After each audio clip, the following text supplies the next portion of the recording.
Καλώς ορίσατε σε μία νέα συνήθεια του καναλιού μας που ακούει στο όνομα Tier List. Στην συγκεκριμένη μας λίστα θα βαθμολογήσουμε με τα δικά μας κριτήρια ποιες είναι οι κορυφαίες ομάδες όλων των εποχών στο ελληνικό ποδόσφαιρο. Όμως πριν γίνει αυτό μην ξεχνάτε ένα like, subscribe και comment για να φτάσει σε περισσότερα μάτια η δουλειά μας.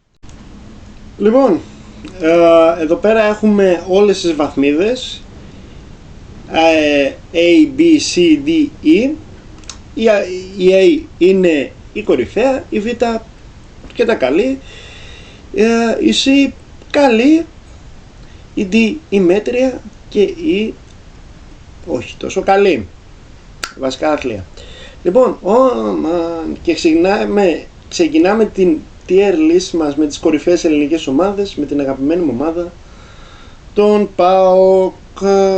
Φυσικά μπαίνει στο A tier, διότι δεν θα αναφέρω μόνο τα τελευταία 7 χρόνια που ο ΠΑΟΚ έχει κατακτήσει τα 2 πρωταθλήματα, τα 4 κύπελλα, αλλά θα αναφερθώ κυρίως στη δεκαετία του 50 που άρχισε να χτίζει ο ΠΑΟΚ τον μύθο του και στη δεκαετία του 30, αλλά νομίζω τη δεκαετία του 50 εκείνη τη φανταστική ομάδα του Πάγκαλου και του Κουρικίδη που ήταν ο πρώτος μπόμπερ του ΠΑΟΚ, και μετά ήρθε η θρυλική ομάδα του 70 όπου θα μπορούσε να πάρει περισσότερα πρωταθλήματα, δεν τα πήρε. Όπως και να έχει, ο ΠΑΟΚ είναι στην αλφα λίστα, στην A tier. Λοιπόν, Σκόντα Ξάνθη, δεν φαίνεται τόσο καλά το σήμα. Μια ομάδα η οποία φέτος ανέβηκε σε γάμα εθνική, ταλαιπωρήθηκε, η αλήθεια είναι, με εκείνο που είχε βγει με την πολυδιοκτησία του ΠΑΟΚ που την πλήρωσε αυτή. Μια αντιπαθητική ομάδα, παρότι είμαι από τον Εύρο.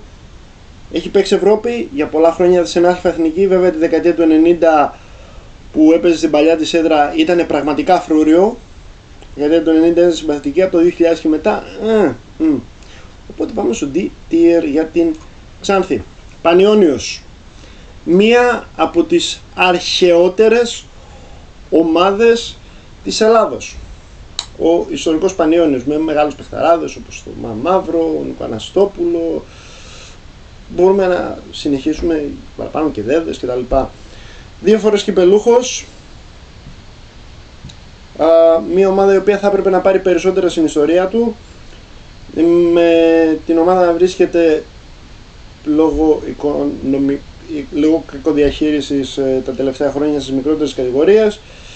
Φέτος έχει τον Παύλο Δερμιτζάκη και ελπίζουμε κάποτε το Πανιώνιος να έρθει στη θέση που το αξίζει. Οπότε πάμε στο B tier για τον ιστορικότατο Πανιώνιο, την ομάδα από τη Νέα Σμύρνη. Παναχαϊκή. C tier. Δεν χρειάζεται να εξηγήσω την ιστορία της Παναχαϊκής, πολλοί την ξέρουν. Φέτος, ενώ σώθηκε πανάξια και άνετα, δεν μπόρεσε να κρατηθεί και έπεσε. C tier, ιστορική ομάδα, αλλά μια ομάδα που σέρνησε από τον ΠΑΟΚ πρωτάθλημα, το ιστορικό 3-5 στην Τούμπα. Αλλά C tier, παιδιά. C tier για την Παναχαϊκή. Πιερικός. Μια ακόμα θρυλική ομάδα από την Κατερίνη, η οποία και αυτή βολοδέρνει τα τελευταία πολλά χρόνια. Πολύ ταλοφίτικο ήταν αυτό. Στις μικρότερες κατηγορίες, μια ομάδα που έχει φτάσει 2 φορές στο τελικό κυπέλλου, τα κατάφερε. Οπότε μαζί με την Παναχαϊκή στο C tier, στο D tier βασικά με την Ξάνθη, επειδή είναι τόσα πολλά χρόνια στις μικρές κατηγορίες. Βέρεια. Η Βέρεια, την οποία κατάγεται η συνεργάτης μας και φίλη μας Στεφανία Παπαγάλου, σαφώς μια ιστορική ομάδα, και αυτή οι περισσότερες είναι ιστορικές ομάδες στη λίστα μας, εκτός από κάποιες εξαιρέσεις που βλέπω. Λοιπόν, θα την βάλω τη Βέρεια, συγγνώμη φίλοι μου Βεριώτες, παρότι την είδαμε κάποια συνεχόμενα χρόνια στην αλφα εθνική, την ομάδα ο Θόδωρος Καρυπίδης, ο οποίος έφυγε, πήγε στον Άρη. D tier μαζί με Ξάνθη και Πιερικό. ΑΕΚ. Τι να πρωτοεξηγήσουμε για την ΑΕΚ? Γιατί θα είναι A tier? Φυσικά θα είναι A tier. Πορείες στην Ευρώπη, ας εξαιρέσουμε το Champions League του 2018. Αυτό που μένει είναι η μεγάλη σφαγιά από τη Juventus τη δεκαετία του 70 στα τελικά UEFA, ένα βήμα πριν το τελικό. Πολλά προαθλήματα, το τελευταίο της Double ήταν πριν 2 χρόνια. Έχει νέο προπονητή τον κύριο Νίκολιτς. Στην τελική ομάδα δεν χρειάζεται να σχολιάσουμε κάτι παραπάνω. A-tier. Τον Παναθηναϊκό, ομάδα που έχει φτάσει στο τελικό του κυπέλλου πρωταθλητριών, έχει φτάσει κανένα 2 φορές τουλάχιστον σε ημιτελικά Champions League και πρωταθλητριών, ίσον Champions League. Οπότε παιδιά, A-tier, 20 πρωταθλήματα, 20 κύπελλα, μπορούσε παραπάνω. Αυτό ευθύνεται και κάποια ομάδα που βλέπω στη λίστα που είναι ακριβώς επόμενη, που υπάρχει μια μίμητη ατάκα. Ο Ολυμπιακός και το Εγάλο να κερδάνε και άλλοι να πάνε να αγαπηθούν. Λοιπόν, Κοζάνη, ενώ είναι ιστορική ομάδα, δεν μπορώ να την κατατάσσω στην ίδια κατηγορία με Βέρεια, Πιερικό, Ξάνθη, Παναχαϊκή. Ενώ είναι ιστορική ομάδα, θα τη βάλω στην τελευταία κατηγορία. Πας για ένα, μια ακόμη ομάδα που δυστυχώς πάει για διάλυση. Η ιστορική ομάδα της Υπήρου, που κοσμούσε με την παρουσία της στην Α' Εθνική για πολλά χρόνια. Παιδιά, παρότι δεν έχει κατακτήσει τίτλο ο Άγιαξ της Υπήρου, πάμε για B-tier μαζί με τον Πανιόνιο. Λεβαδιακός, τη δεκαετία του 80 και 90 είχε κόσμο, πολλές παρουσίες, φέτος έπαιξε ένα εξαιρετικό ποδόσφαιρο, σώθηκε άνετα, αλλά δεν μπορώ να την κατατάσσω πιο πάνω από Παναχαϊκή και Πανιόνιο, παρότι μπορεί να έχει και περισσότερες παρουσίες Παναχαϊκή. Οπότε D-tier με τη Βέρεια και τον Λεβαδιακό, τον Πιερικό και την Ξάνθη. Πανελιακός, τελευταία φορά που είδαμε τον Πανελιακό στην Α' Εθνική ήταν το μακρινό 2004. Ιστορική ομάδα από τον Πύργο, περισσότερες ιστορικές ομάδες, να ξέρετε. Παιδιά, αυστηρά, η τελευταία κατηγορία ήταν, αλλά δεν μπορώ να βάλω το Πανελιακό στην A-tier. Μια που λέγαμε για το Εγάλο πριν, μια ομάδα που έχει παίξει Ευρώπη, έχει παρουσίες αρκετές στην Α' Εθνική, αλλά δεν είναι, θεωρώ, δεν έχει το υπόβαθρο της Παναχαϊκής. Φυσικά D-tier μαζί με Ξάνθη, Πιερικό, Βέρεια, Λεβαδιακό, Πανηλιακό και τώρα το Γάλλο. Και φυσικά A-tier, παιδιά, εντάξει, καλή προσπάθεια, ανέβηκε η ομάδα της Κηφισίας πολύ δίκαια, αλλά δεν έχει την απαραίτητη ποδοσφαιρική ιστορία που έχουν κάποιες άλλες ομάδες που είναι από πάνω της. Οπότε A-tier, μπράβο στον Σεμπαστιάν Λέδο και την ομάδα του, μια ομάδα χωρίς κόσμο, αλλά γίνεται πάρα πολύ καλή δουλειά. Ατρόμητος. Η ομάδα από το Περιστέρι, η φιλική ομάδα από το Περιστέρι, πολλά χρόνια παρουσία στην Α' Εθνική, 2 χαμένοι τελική κυπέλου σχετικά πρόσφατα το 2011 με το offside goal του Λιμπερόπουλου, παρότι έχασε ο Ατρόμητος 3-0, το goal που άνοιξε, με το οποίο άνοιξε η ΑΕΚ, το goal του Λιμπερόπουλου ήταν offside. Όπως φίλε αξίζει, για να σας προλάβω, ήταν και το ενεργή εννοείται, 17. Δεν έχει τον κόσμο που έχει ίσως η Ξάνθη, ο Πιερικός, η Βέρεια, ο Πανηλιακός, οπότε νομίζω αυστηρά C-tier μαζί με Παναχαϊκή. Πανσεραϊκός, χρειάζεται να εξηγήσουμε κάτι για την ιστορία του Πανσεραϊκού. Μια ομάδα που έπεσε άδικα τη δεκαετία του 90, τον Άρη, για όσους το ξεχνάνε. Και μετά πήρα την εκδίκηση του σιγά με εθνική τα λιοντάρια της Αμφίπολης. Το είπε σωστά, μάλλον όχι. C-tier μαζί με Παναχαϊκή και Ατρόμητο. Για controversy εννοώ. Καβάλα, τελευταία φορά που την είχαμε δει Α' Εθνική ήταν το 2011 με τον Μάκη Ψουμιάδη, το συγχωρεμένο. Και αυτή η Βολοδέρνη δεν έχει τόσο σταθερή παρουσία, ιστορική ομάδα προφανώς. Παιδιά, sorry στους φίλους καβαλιώτες, D-tier, ξέρω, μετά το controversy με τον Διαγόρα, Με βλέπω να με βρίζουν ξανά στα σχόλια. Δεν πειράζει, όλα τα σχόλια είναι αποδεκτά. Απόλλων Καλαμαριάς, μια που λέμε για απονεμένες ομάδες. Νομίζω ότι σαν πιτσιρικάς 13 μέχρι τα 16 μου, το ότι η Θεσσαλονίκη είχε 4 ομάδες και ο Απόλλωνας Καλαμαριάς, όχι πόντου που είπα εγώ, λανθασμένα, μπορούσε και πήγαινε κόντρα και στους μεγάλους. Ήταν φανταστικό. Μια ομάδα που το 2008 βολοδένει δυστυχώς μεταξύ Γ, Β, Εθνικής κτλ. Sorry για αυτό που θα κάνω, αλλά DTR για τον ιστορικό Απόλλωνα Καλαμαριάς. Δόξα Δράμας, μία από τις ιστορικότερες ομάδες Μακεδονίας, καθώς ιδρύθηκε το 1918, ναι, πολύ καλά θυμάμαι και το είδα τώρα, μιλάμε ψέματα.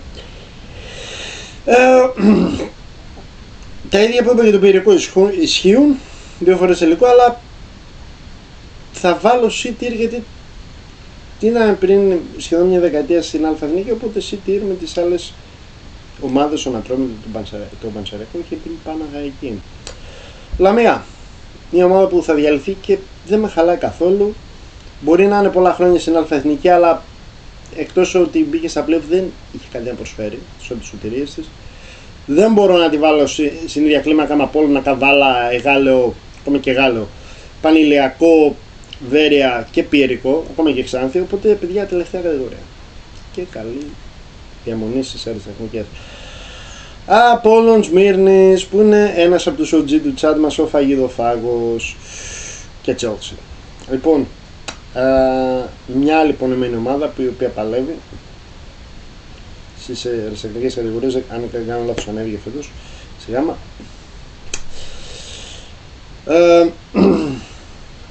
Είχε παρουσία στην Αλφα-Εθνική τα τελευταία χρόνια κιόλας, οπότε C-Tier και ελπίζω αυτές οι ομάδες που έχω, δηλαδή η Παναχαϊκή, η Δόξα Δράμας και ο Απόλλων, φυσικά και ο Πυρηνικός κάποτε να επανέλθουν στην Αλφα-Εθνική. Αναγέννηση Καρδίτσας, η πιο αρχαία σχεδόν η πιο αρχαία επαρχιακή ομάδα, γιατί είναι και ο Μεσσηνιακός που δεν υπάρχει εδώ, 1880. Από τις πιο αρχαιότερες επαρχιακές ομάδες η Αναγέννηση Καρδίτσας. Δεν την είδαμε ποτέ στην Α, παρότι μπορούσε κάποιες χρονιές να ανέβει. Γι' αυτό το λόγο δεν θα τη βάλω σε C-Tier, αλλά θα τη βάλω σε D-Tier. Εάν είχε μια παρουσία ή 5-6 παρουσίες, θα τη βάζουμε. Ο ιστορικός Ολυμπιακός Βόλου. Τι ωραία ντέρμπι, τι ωραίο θα ήταν να ανέβει και η νίκη Βόλου στην Αλφα-Εθνική, που θα την σχολιάσουμε σε λίγο, να δούμε ντερμπάρες, αυτά θα είναι ντέρμπι, όχι τα Manchester Liverpool. Ολυμπιακός Βόλου, D-Tier, παρότι έπαιξε Ευρώπη και αμέσως το διώξανε για το σκάνδαλο τότε με τον δήμαρχο του Βόλου, τον Αχιλλέα Μπέο. ΑΕΛ. Καταρχήν, καλώς ήρθατε φίλοι Λαρισαίοι στην Αλφα-Εθνική, εκεί που σας αρμόζει. Η μόνη επαρχιακή ομάδα που έχει κατακτήσει πρωτάθλημα και 2 κύπελα. Δεν έχει τόσο πολλές συνεχόμενες παρουσίες στην Αλφα-Εθνική, όμως το γεγονός ότι κατέκτησε πρωτάθλημα και 2 κύπελα, φυσικά στην πρώτη κατηγορία, η θρυλική ΑΕΛ. Ηρακλής. Η πιο αρχαία ομάδα, ή από τις πιο αρχαίες, γιατί δεν ξέρω, ο Μέγας Αλέξανδρος, γράψε κάτω στα σχολεία με είναι πιο αρχαίος του Ηρακλή. Ο Ηρακλής το 1899, σύλλογος φιλομουσών κτλ. Και πολλούς αθλητές που παίξανε ρόλο και στην ιστορία της Ελλάδος και στους παγκοσμίους πολέμους κτλ. Βασίλης Χατζηπαναγής, ο καλύτερος παίκτης που έβγαλε το ελληνικό ποδόσφαιρο, κατά τη γνώμη μου. Πολλές παρουσίες, πολλές συνεχόμενες στην Αλφα-Εθνική, ένα κύπελο, θα μπορούσε να κατακτήσει κι άλλα. Έχασε ένα με τον Όφη, έχασε και με την Καστοριά, δεν είναι στη λίστα δυστυχώς. B-Tier, μαζί με Γιάννενα και Πανιόνιο. Ιωνικός.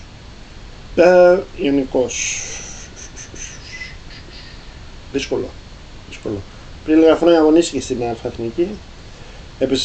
Έπεσε σε εκείνο το μάτς στον Παράς, με τη Λαμία.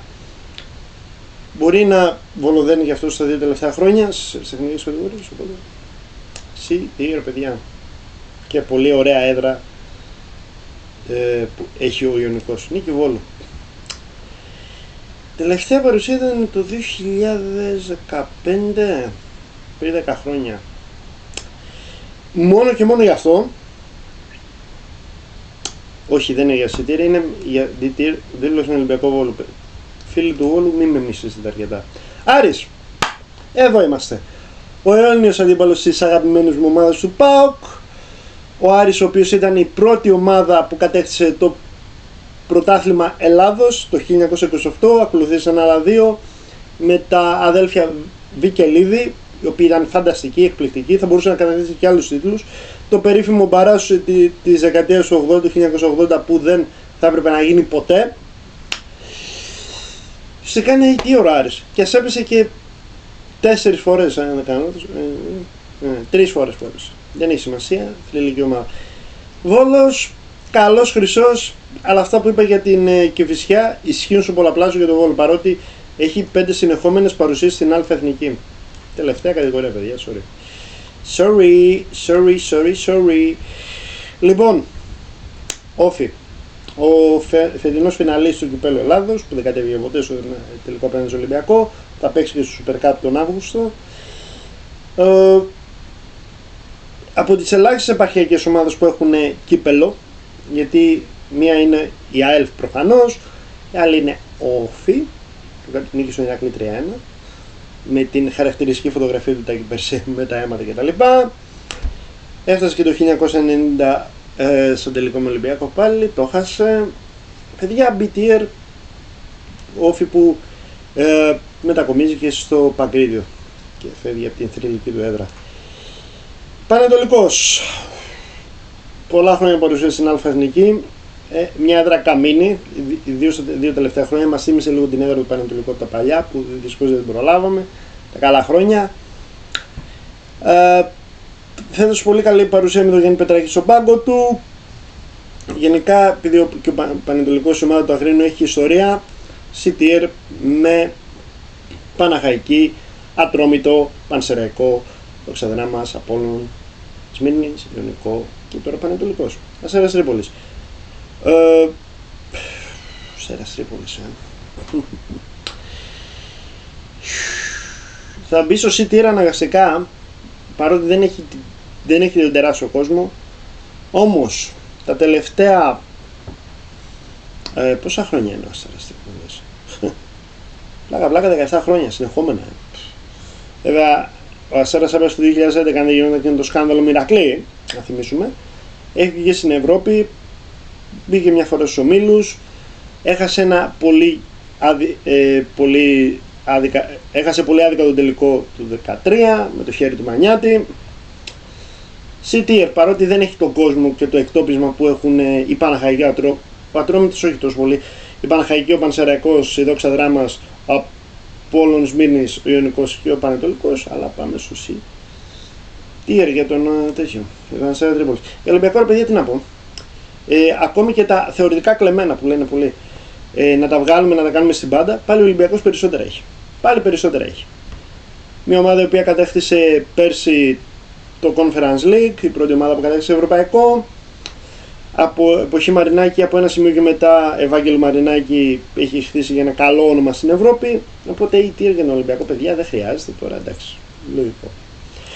Μαζί, εκεί που ανήκει, ΠΑΟΚ, ΑΕΚ, Παναθηναϊκό, ΑΕΛ, Άρη και Ολυμπιακό. Παιδιά, τυχαία είναι, όπως έχει εδώ τα σήματα των ομάδων. Παναθηναϊκός, DTIR. Και αυτή η ομάδα από την Θράκη, μια πολύ συμπαθή ομάδα, η οποία φέτος δεν ανέβηκε σε λεπτομέρειες στη Β' Εθνική και πήρε την άνοδο Νέσος Χρυσούπολης. Ελπίζω τον Παναθηναϊκό κάποτε να το δούμε στην Α' Εθνική, που τη σεζόν 8-9 που ανέβηκε είχε και να τους μπρώξουμε τη διαιτησία. Αιωλικός, καλή ομάδα, χρυσή, αλλά για D-tier δεν είναι. Πάμε στο A-tier. Η ομάδα, η νησιώτικη ομάδα Διαγόρας, η πιο αρχαία νησιώτικη ομάδα από νησί, από τη Ρόδο προφανώς. Δεν έχει τη Ρόδο μέσα και δεν έχει παίξει ποτέ αλφα-εθνική, δεν κάνω λάθος. A-tier, παρότι έχει ιστορία, A-tier παιδιά. Και πάμε στην Καλαμάτα, η οποία με αυτά τα λεφτά που ρίχνει δεν μπορώ να καταλάβω πως δεν έχει ανέβει εδώ και 2 χρόνια στην Αλφα-Εθνική. Μια ομάδα με κόσμο, το απέδειξε περίτεκνα φέτος, όχι μόνο στο μάτς με την Κηφισιά αλλά και γενικά στα υπόλοιπα μάτς. Ελπίζω του χρόνου η Καλαμάτα και ο Ηρακλής να βρεθούν εκεί που ανήκουν, δηλαδή στην Α κατηγορία. C-tier για την Καλαμάτα. Τώρα, άμα βρεθεί και ο Ηρακλής και ο Πανιώνιος, δεν με χαλάει. Λοιπόν, αυτό είναι το πρώτο tier list μας. Να δούμε στην Α λίστα ποιες ομάδες έχουμε. ΠΑΟΚ, ΑΕΚ, Παναθηναϊκό, ΑΕΛ, Άρη και Ολυμπιακό. Στην Β λίστα Πανιώνιο, Πας Γιάννενα, Ηρακλή και Όφη. Στην C λίστα Παναχαϊκή Ατρόμητο, Πανσεραϊκό, Δόξα Δράμας, Απόλλωνος Μήνης, Ιωνικό, Πανετολικό, Αστέρα Τρίπολης και Καλαμάτα. Στην πρώτη τελευταία μας λίστα Ξάνθη, Πιερικό, Βέρεια, Λεβαδιακό, Πανηλιακό, Εγάλεο, Καβάλα, Απόλλων Καλαμαριάς, όχι Πόντου, Αναγέννηση Καρδίτσας, Ολυμπιακό Βόλου, Νίκη Βόλου και Πάνθρα και Κολκή στην τελευταία μας λίστα, Κοζάνη, Κηφισιά, Λαμία, Βόλο, Αιωλικό και Διαγόρα. Λοιπόν, αυτή ήταν η πρώτη μας tier λίστα. Λοιπόν, αυτό ήταν το πρώτο μας tier list με τις καλύτερες ελληνικές ομάδες βάσει τη δικιά μας γνώμη. Λοιπόν, αν έχετε διαφωνία ή αν συμφωνείτε μαζί μας, γράψτε ένα σχόλιο από κάτω.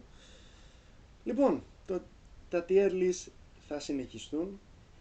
Την επόμενη εβδομάδα θα έχουμε tier list με τους καλύτερους ποδοσφαιριστές του 21ου αιώνα. Να πούμε ότι αύριο θα έρθει ένα αρκετά οργισμένο review του Ironheart. Οπότε, ανάλογα τι ώρα θα δείτε το συγκεκριμένο tier list βίντεο, πρωί, μεσημέρι ή και βράδυ, έχετε μια υπέροχη μέρα, ένα υπέροχο βράδυ. Γεια σας.